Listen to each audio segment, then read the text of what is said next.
Hello, welcome to Not for Exam, and I am your host Sujit, and we are going to discuss angular momentum of a rigid body under pure rotation. As shown in the figure of a rigid body in pure rotation about a fixed axis, angular momentum of ith particle is equal to ri vector cross mi vi vector, as shown in the figure. That will be equal to ri vector cross mi into omega vector cross ri vector, where omega vector is constant for each particle. That will be equal to ri vector dot ri vector mi omega vector minus ri vector dot mi omega vector ri vector is equal to mi ri square into omega vector minus ri vector dot omega vector mi into ri vector.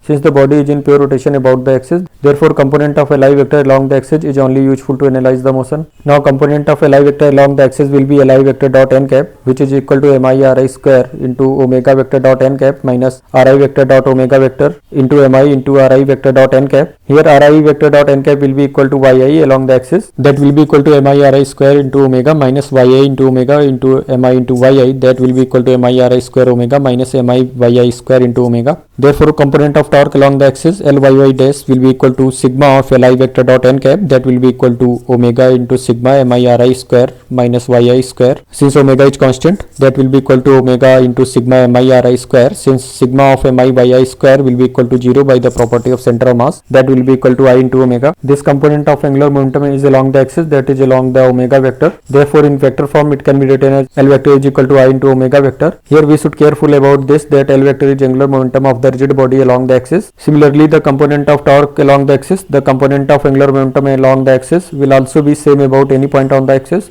Thanks for watching Not for Exam, and we will see you next time.